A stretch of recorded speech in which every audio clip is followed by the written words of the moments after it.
So we're going to talk about the sales process. Understanding that sales is not an event, it's in fact a process.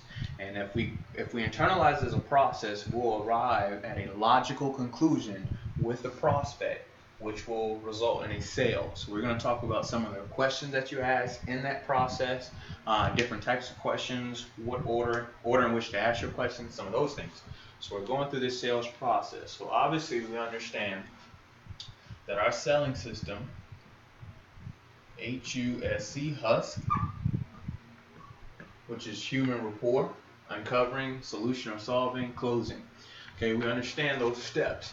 Here's where you spend most of your time. Here's where you make your money here. Here's where you earn the sale. So this is what we're going to talk about, that uncovering stage there, okay? So obviously, our whole goal in this process, where we're trying to get to, is peace of mind. That's what we're trying to get the prospect to. So when you make the initial call, you, the agent, are over here. The client is over here. So you guys are sitting across from each other. All right? Now what you're trying to do is, in this first part here, this human rapport, you're trying to get this client to a place to where they will come over to your side. So you guys go from being across the table to sitting beside each other. All right? They like you, earned a little bit of trust there, whatever. We're not going to talk about that step very much here. Now you guys are in the car together. Okay? That's where you're going to go, and you can get there if you're a human and not a robot, not a telemarketer. Okay? So in this space right here, you're really working on this throughout the entire sales process. You're always being human with them. You're relating to them. Okay? So, and there's no certain amount of time. There's not a 5-minute, 10-minute, 15-minute, 20-minute maximum, minimum amount of time. Some people can go right to business, especially if you're being a human. You can get right into business and people will respect that. Some people will spend more time there than others. But anyhow, so you the agent, the client or prospect, you guys are in the vehicle together. You're ultimately trying to get to peace of mind. Now what you're trying to figure out is what vehicle we're going to take to peace of mind. So the vehicles that we have that we use here are going to be supplements. So you got your subs, you have your indemnity. I can't spell real well, so I don't take off any points for that. Your indemnities, you've got your home health care, so put home health. You've got final expense. So subs, indemnity, home health care, final expense, dental, and this is in no particular order. But these are about your 1, 2, 3, 4, 5 different vehicles in which you guys are going to get into to get the peace of mind. So you're trying to determine which of these vehicles is this what we have to offer. We don't have anything else to offer other than these vehicles are going to get them the peace of mind. So this is ultimately where we're trying to get to. Now, of course, we know you've got to use things along the way. They recognize peace of mind in a few different ways. We talked about this before. One of the ways they recognize it is savings, more benefits. What are other ways that they recognize?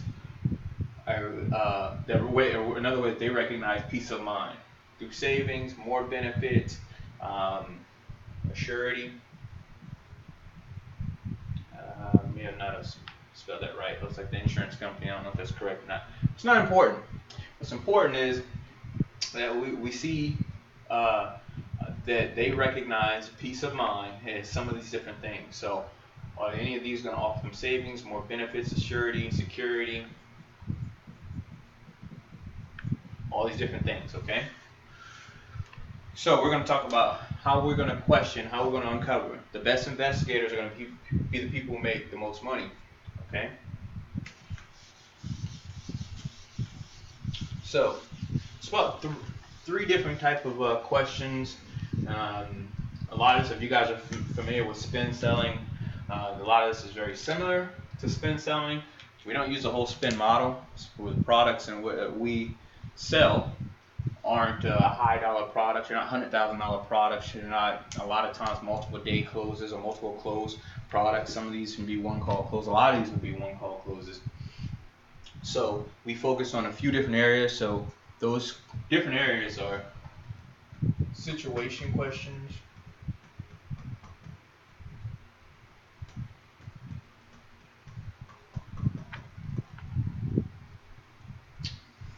problem questions,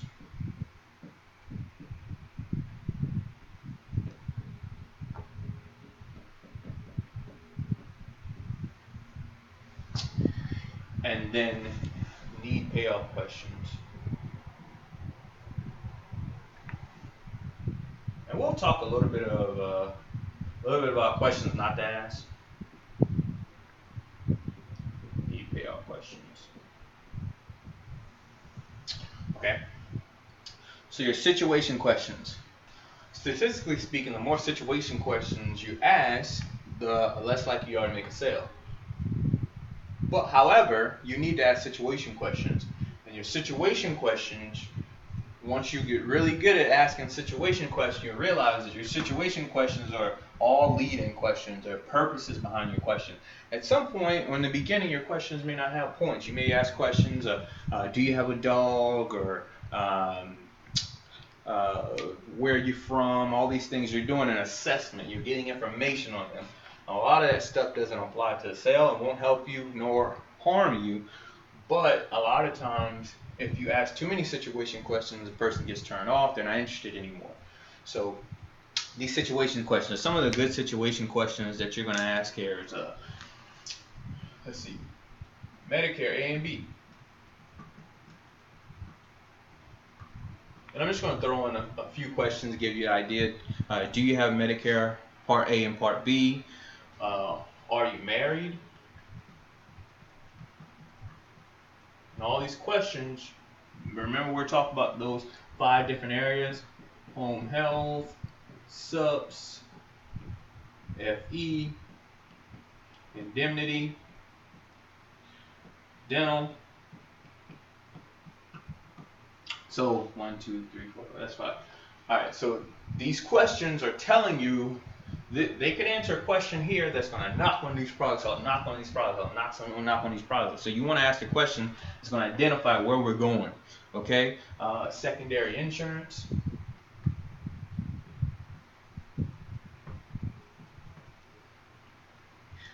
And there's a ton of them out there. I'm just throwing out some ones that I jotted down here. Premium. What are they paying for their insurance?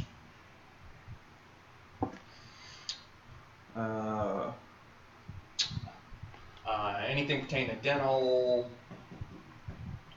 RX, what are they paying for their drugs, how many drugs they're taking, those kind of things. So once they answer these questions right here, these questions may identify your problem, and if they do, you need to go into the problem question.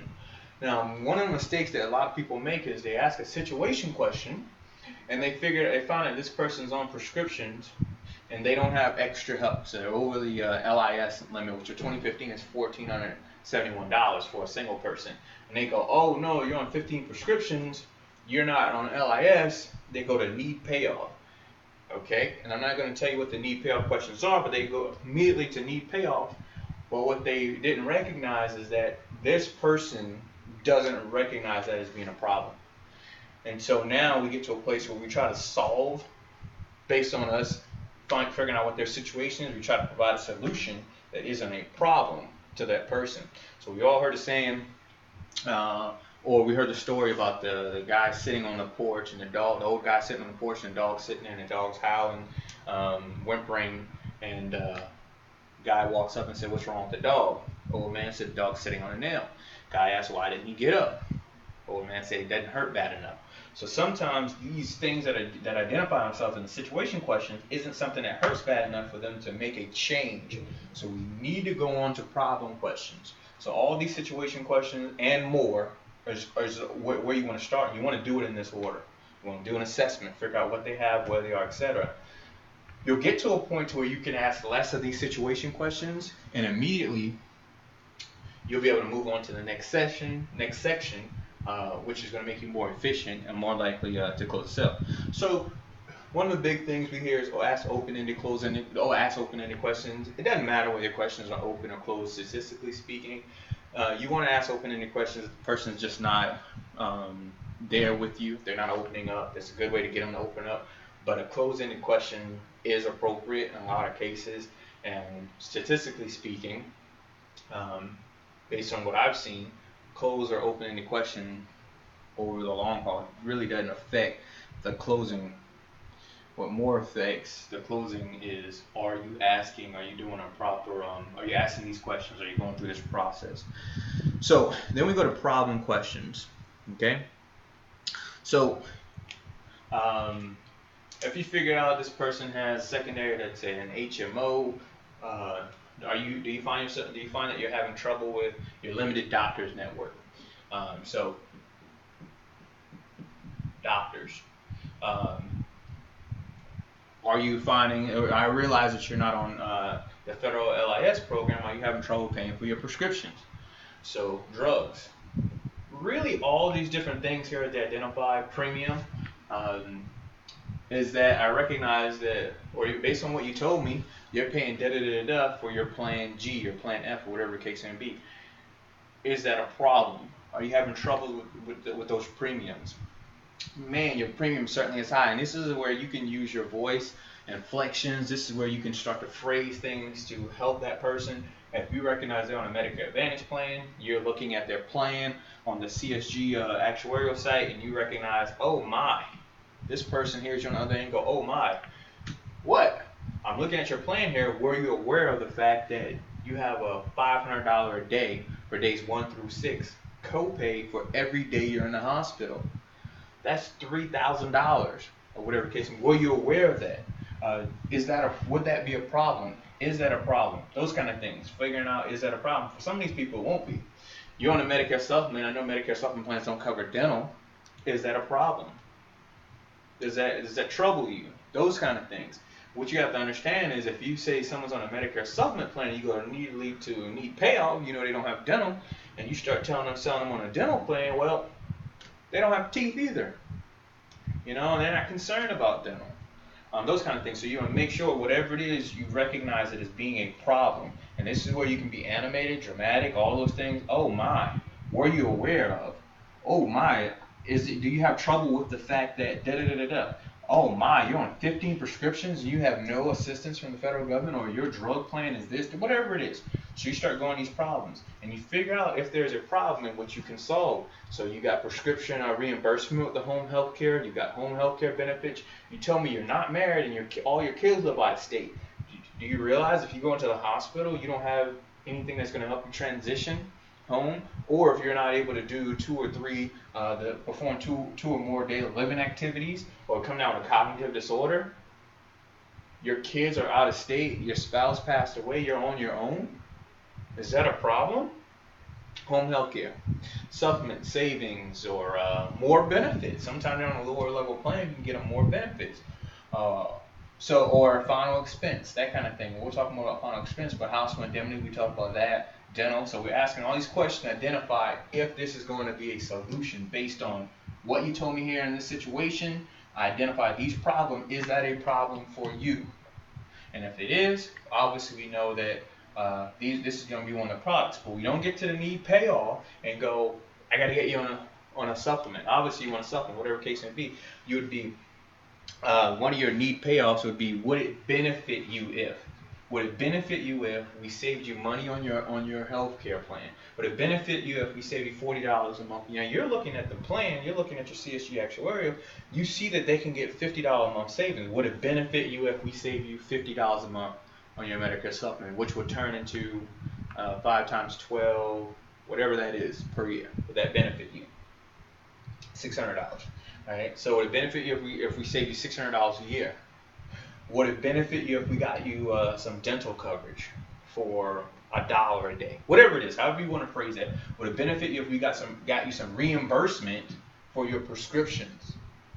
If we ever save you a little bit of money on those prescriptions by setting you up where you can get reimbursement on that, would it benefit you? Okay? Or we get creative here. This is where we go, okay, now I understand what you need. I understand that you have a problem with your premium and you have a problem with your prescriptions. Okay? Would it benefit you if we drop you down to a lower level plan? You told me you go to the doctor twice a year, just for a checkup every 6 months. So we put you on a plan that may have a $20 copay on a Medicare supplement when you go to the doctor, but we're going to save you $60 a month on your, so we're going to save you $60 a month on your plan premium. So would it benefit you if we save you $60 a month on your plan premium, and then we got you a plan that's going to give you reimbursements up to $600 per year for your drugs? So when we take in that savings, we go bam. Or if we say we benefit you, it's a $60 saving on the med sup, but the home health care plan is going to be $40 a month. Would it benefit you if we drop your premium down $20 a month, and we rolled into that something that's going to get you reimbursements up to $600 or $300 or whatever the state is you're calling, and reimbursements for your prescriptions? You would have to pay $20 when you go to the doctor twice a year, but we're going to end up saving you a bunch of money and getting you help with the prescription costs. Would that be a benefit to you? All right, this is a need payoff question. If they're right, or if they're on board with that, then you can actually explain to them. Once they say yes, that would benefit me, well, here's what we're going to do for you. Now we go into closing. So we went to solve and we're going to closing. Here's what we're going to do for you. We're going to get you set up on this. This is how it's going to work. So it's a logical conclusion. This person goes, you did an assessment, you went through the problems, you identified some problems. Would it benefit you if we did this for you? They said yes, that would be a benefit to me. Awesome. Here's what we're going to do. Bam, bam, bam, bam, bam. And you go through. Okay? So it's very important to have a problem. You have to be solving a problem. If you solve a problem, one, you've earned the commission. The other thing is when you get to this end part, where the person may or may not, sometimes you get to the point of asking for banking information, etc. A person attempts to back out. If you know the problem that it's solving, if you know why this person is going to get final expense, if they tell you I'm getting final expense coverage, you can't just go on premium. You have to figure out why they're getting life insurance. Why are they getting the final expense? If you know they're getting the final expense because they want to, they don't want the burden to be on the family. They know they have one daughter that would actually come up with the money to bury them. Well, they go, I don't want my daughter, to be burdened with the cost of my final expense. So if they balk at the point in which you're getting payment information, because sometimes you get a little hesitation there, well, Mrs. Prospect, are you telling me that you want your daughter to have to try to raise $10,000 while she's trying to mourn your loss? It's a lot harder for her to say yes to that than it is for her to say, I changed my mind. If I ask you, are you telling me you changed your mind? Yeah, I did change my mind. Are you telling me that you want your daughter to be burdened or trying to raise money while she's trying to mourn your loss? It's a little hard to say. That's difficult to say yes to. So those are the kind of things where you have to figure out why it is that everybody's doing what they're doing. What problem is there? So sometimes you also have to understand that you're going to have to create the problem. When you did this assessment, this identified some things for you. These people are very balanced, so you have to throw them off balance. And one of the ways that you throw them off balance is you actually recognize that the security that they had was a false sense of security, if it truly is. But they don't understand that even though they have insurance, if you ask them, do you have anything that helps you for your copay when you go into the hospital, they tell you yes. But were you aware that your responsibility for that was $1,000 over the first 6 days? The average hospital stay in America is 3 days. Were you aware of that? So those kind of things, they thought they had something. They had some peace of mind. They had some POM that was based on a false sense of security. You throw them off by disrupting their peace of mind by telling them what the situation actually is. But then you come back as a hero and go, but we can help you with that, okay? So you do an assessment. Then here we're going to disrupt their peace of mind a little bit. Then we're going to provide peace of mind through one of these vehicles, recognize the savings, more benefits, etc., etc. All right. So this is it. This is the progression of questions that we have to go through when we're uncovering and then moving into the solving. This is the progression that we go through. If you come here and jump here, you may find that it's not enough here. Some people won't change their plan based on $20 a month savings on a Medicare supplement, but for you, you're like, I can save you $20 a month. It's not enough for them. It's not worth it. There's a headache that they're afraid of. There's all this other stuff they're afraid of. But could you save them $20 on their health care plan, but get them dental?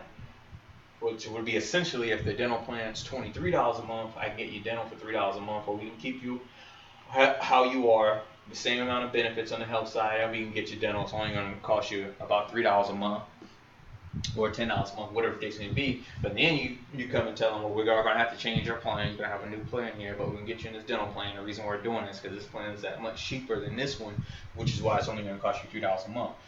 It may be worth it to them for the dental benefit, but not for the $20 savings. So you can't just go on, here's a situation, let me go to need payoff. You gotta uncover a problem. All right, when you are solving a problem, we are problem solvers. That's all we do, is solve problems. So if you will solve problems, you will make money. Okay, so situation questions, problem questions, need payoff questions. Okay, there will be times where you'll ask some implication questions before you get to need payoff. If they tell you this is a problem, if we were able to do this for you, how would that benefit you? If we were able to save you money, or we were able to do this, how would that benefit you?